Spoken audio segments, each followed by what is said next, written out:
ଆଜି ଦିପହରେ ଯେତେବେଳେ ମୁଁ ଲଞ୍ଚ କରୁଥିଲି ତ କିଛିଟା ନୂଆ ପନିପରିବା ମାନେ ଯୋଉଟା ଶୀତ ଦିନରେ ମିଳେ ଯେମିତି ପୁଦିନା ହେଇଯାଉ ପୁଦିନା ଚଟଣି ଧଣିଆ ପତ୍ର ଚଟଣି ଏସବୁ ତା ସହିତ କିଛିଟା ଶାଗ ହେଇଥିଲା।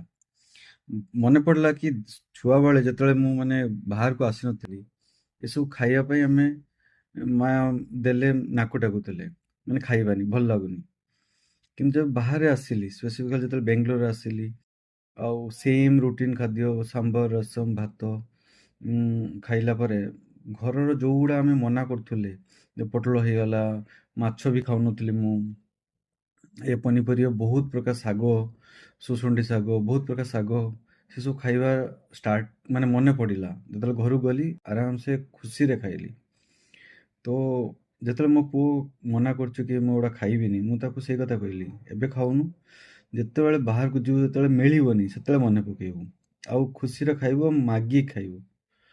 ଆଇ ଏମ୍ ସିଓର ଏଗୁଡ଼ା ସମସ୍ତଙ୍କ ସହିତ ହଉଥିବ ବହୁତ କିଛି ଜିନିଷ ଯୋଉଟା ଆମେ ଘରୁ ଖାଉ ୟା ନ ଖାଉ ସେଟା ବାହାରେ ଆସିଲେ ବହୁତ ମନେ ପଡ଼େ ଆଉ ଧୀରେ ଧୀରେ କିଛିଟା ଭଲ ଜିନିଷ ବି ଆମେ ଷ୍ଟାର୍ଟ କରୁ ସ୍ପେସିଫିକାଲି ଖାଇବା ଜିନିଷରେ ଯୋଉମାନେ ବାଛିକି ଖାଆନ୍ତି ମୋ ଭଳିଆ ବାହାରେ ଆସିଲେ ସବୁ ଖାଇବା ଶିଖନ୍ତି ଷ୍ଟାର୍ଟ କରନ୍ତି।